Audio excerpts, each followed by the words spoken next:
Bismillah ar-Rahman ar-Rahim, wassalatu wassalamu ala ashraf al-mursalin. Mes chers frères, après avoir lu toute la traduction du Coran, mon collègue, prof d'histoire-géographie, est revenu me voir pour s'enquérir des miracles du Coran. Alors je lui ai dit, Allah a défié toutes les créatures, à la fois humaines et djinns, de proposer un livre comme le Coran, mais elles n'ont pas pu et ne pourront pas. Et à cette époque, les Arabes étaient célèbres pour leurs poèmes, leur rhétorique et leur éloquence en langue arabe, mais ils étaient incapables d'apporter ne serait-ce qu'un seul verset du Coran. Le Coran est le dernier message d'Allah à l'humanité, révélé au prophète Muhammad sallallahu alayhi wa sallam. En effet, le Coran est la parole d'Allah et sert de guide aux êtres humains. Il m'a dit, je ne connais pas l'arabe, alors comment puis-je connaître ces miracles? Je lui ai répondu, tu as raison, car le miracle est dans ce que le peuple maîtrisait. Par exemple, au temps de Youssouf, Joseph, alayhi salam, les interprètes des rêves avaient un statut très particulier chez les pharaons. Et c'est pourquoi Allah lui a facilité l'interprétation des rêves, pour montrer l'incapacité des prêtres. Je lui ai dit, que sais-tu du chiffre 7? Il a répondu, le nombre 7 est connu dans la plupart des religions, et pour certains, il apporte bonheur. Et la chose la plus importante est qu'ils disent que Allah a créé 7 cieux. Je lui dis, ouvre le Coran, ouvre la version en français que tu as, et regardons ensemble la première sourate du Coran qui est Al-Fatiha. Elle est composée de 7 versets. Et le premier nombre mentionné dans le Coran est également le nombre 7, et il se trouve dans le verset 29 de sourate Al-Baqarah. Dans le Coran, il y a une deuxième sourate dont le nombre de versets est 7 versets. Et c'est sourate Al-Ma'oun, son numéro est 107. Et 107 est un nombre premier qui se classe 28e parmi les nombres premiers. Et 28 est égal à 7 fois 4. Ce qui est surprenant, c'est qu'elle a 7 versets comme sourate Al-Fatiha. Il n'y a aucune autre sourate dans le Coran qui compte 7 versets. Après sourate Al-Ma'oun, et jusqu'à la fin du Coran, on trouve 7 sourates. Étonnant. Ce sont sourates Al-Kawthar, numéro 108, Al-Kafirun, 109, Al-Nasr, 110, Al-Masad, 111, Al-Ikhlas, 112, Al-Falaq, 113 et An-Nas, 114. Si on fait la somme de ces nombres, on obtient 777. On retrouve le chiffre 7. Subhanallah. Il m'a répondu que c'était merveilleux. Je lui dis, oui, c'est ainsi que notre messager, Muhammad sallallahu alayhi wa sallam, parlait du Coran. Et il disait, ces merveilles ne finissent jamais. Et j'ai continué, que sais-tu de la lune? Il a dit, la lune tourne autour de la terre. Alors j'ai dit, sois attentif à ce que je vais te dire maintenant.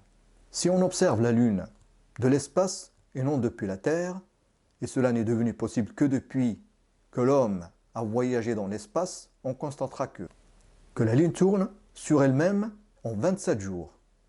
Et la lune tourne autour de la terre en 27 jours aussi.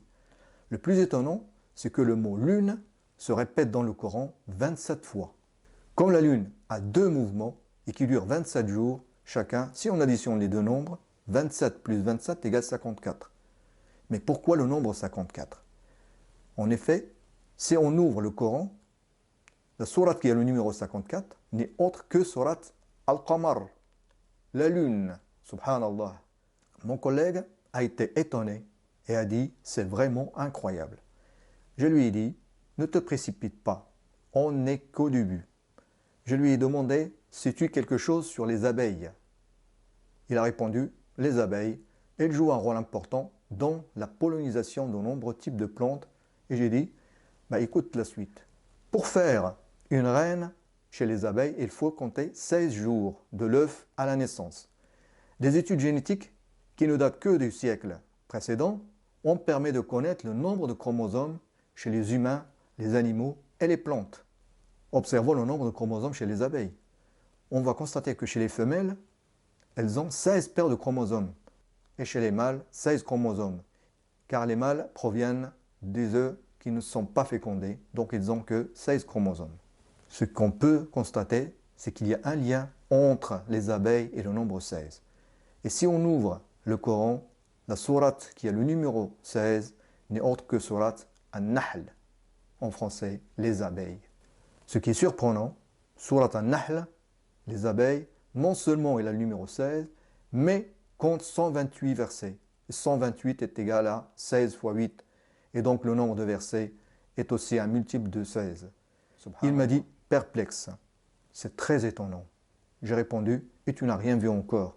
J'ai continué, trouve sur Google les composants du noyau terrestre. Après une recherche sur Internet, il m'a dit que le noyau de la Terre est fait de fer. Mais quel est le lien avec notre affaire? J'ai dit, sois patient et attentif. En effet, comme tu as trouvé, le milieu de la Terre, et donc son noyau se compose du fer. Et l'atome de fer, dont le nombre de masse 56 et le numéro atomique 26, est le plus stable.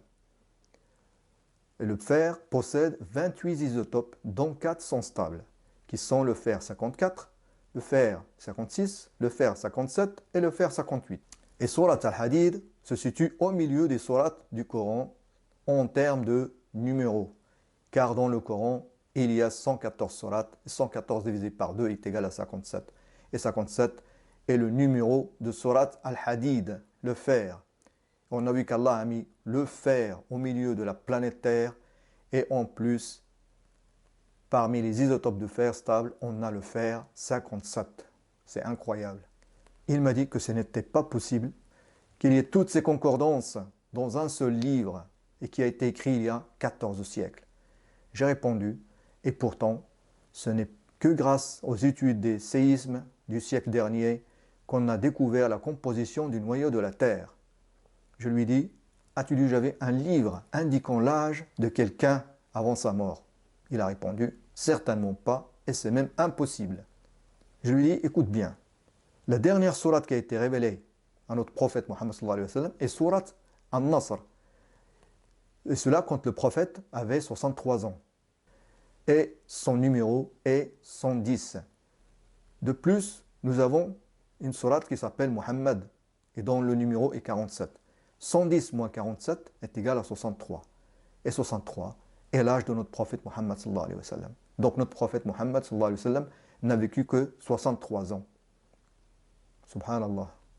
Il m'a regardé confus, il ne pouvait plus rien dire, mais tout ce qu'il a dit était qu'il voulait en savoir plus sur le Coran et sur l'islam. En effet, nous nous sommes revus et il avait plusieurs questions sur le Coran. C'est ce dont je parlerai dans la prochaine vidéo, Inch'Allah. Wassalamu alaikum wa rahmatullahi ta'ala wa barakatuh.